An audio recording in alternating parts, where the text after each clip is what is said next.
Hello everyone, আসসালামু আলাইকুম। This is me Razia Akter Bithi.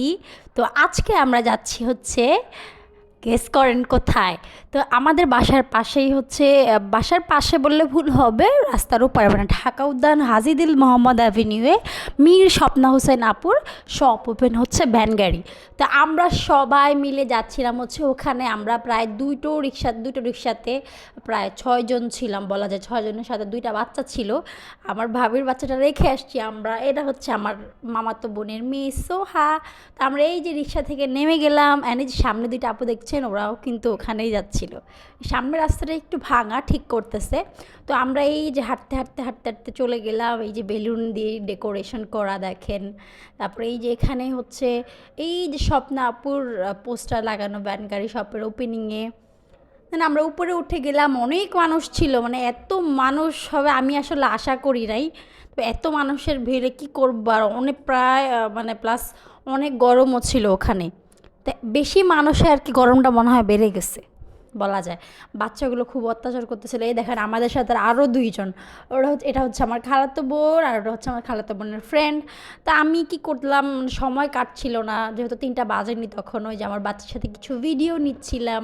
এটা আমার ছেলের সাথে আমার ভিডিও।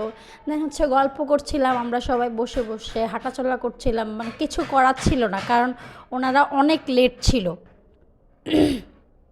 তো যে সোয়ার সাথে দুষ্টামি করছিলাম।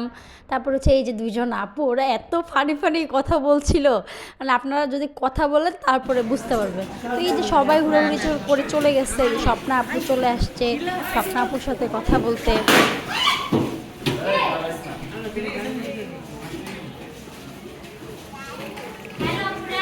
হ্যালো, এই তো আছি। ভালো আছেন সবাই? জি আলহামদুলিল্লাহ। অনেক মানুষ আসছে। থ্যাংক ইউ, অনেক অনেক ধন্যবাদ সবাইকে। অনেক দূর থেকে আসছেন না, এলাকার আশেপাশে? আশেপাশে। তাই দূর থেকে আসলে কি আপনি বেশি ভালোবাসে আসতেন? না, দূর থেকে কাছ থেকে সবাইকে সমান ভালোবাসে।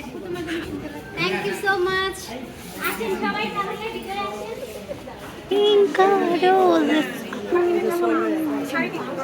তো দেখলেন তো আপু আমাদেরকে কত সুন্দর করে ওয়েলকাম করলো। অ্যান্ড আপু আসার সাথে সাথে আমরা ভেতরে ঢুকে গেলাম। অ্যান্ড ডেকোরেশনটা মার্শাল্লাহ মার্শাল্লাহ খুব সুন্দর করে করছে। সব কিছু এত সাজানো গোছানো ছিল, আর আপু সবার সাথে এত আন্তরিকভাবে কথা বলছিল, মানে মনে হয় যে ওনারা সবাই ওনার পরিচিত বা আত্মীয় স্বজন এরকম কেউ। শাড়িগুলোর কোয়ালিটি খুব ভালো ছিল। এই যে ভাইয়ার পেছনে দেখেন একটা গ্রিন কালার শাড়ি দেখা যাচ্ছে, এত সুন্দর ছিল শাড়িটা। কিন্তু আমি আসলে বেশি টাকা নিয়ে যাই না, এজন্য শাড়িটা কিনতে পারিনি। তো সবাই আবার বাইরে চলে গেছে। এই যে আখি আপু আর হচ্ছে মেহেরুন্নেসা ভাবি, এটা হচ্ছে রানিয়ার আম্মু আখি, মানে ছোট আখি নামে সবাই চিনে।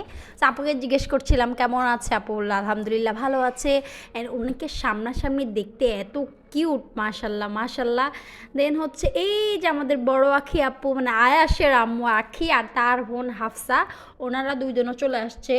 আসলে ওনাকে যে মানুষ মানে এইভাবে ট্রোলিং করে যে কালো কালো কালো, আসলে কিন্তু কালো হলেও উনি মানুষ, আর এতটাও কিন্তু কালো না। আল্লাহ ওনাকে যথেষ্ট পরিমাণ সুন্দর বানাইছে, মাশাল্লাহ মাশাল্লাহ। ওনার সামনাসামনি না দেখলে, কথা না বললে আসলে মানুষ সম্পর্কে বোঝা যায় না। তো সো সবাই হচ্ছে আপু রিকোয়েস্ট করতেছিল সবাইকে বাইরে চলে আসতে। এখন হচ্ছে ফিতা কাটা হবে। এই যে ফিতা কাটা শেষ, সবাই আস্তে আস্তে শোরুমের ভেতরে ঢুকছে। আবার এই যে আমরাও বাইরে দুষ্টামি করছিলাম ভেতরে ঢুকার জন্য, বেলুন ফোটাচ্ছিলাম। সো অনেক মজা করলাম আসলে।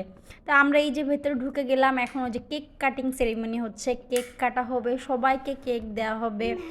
তো অনেকে কেনাকাটা করছিল, বাট আমি শাড়ি কিনতে পারিনি, এটা আমার জন্য খুব মন খারাপের। তো অনেক বাচ্চারা জ্বালাচ্ছিল, এই জন্য আমরা হচ্ছে নিচে চলে আসছি বাসা চলে যাওয়ার জন্য।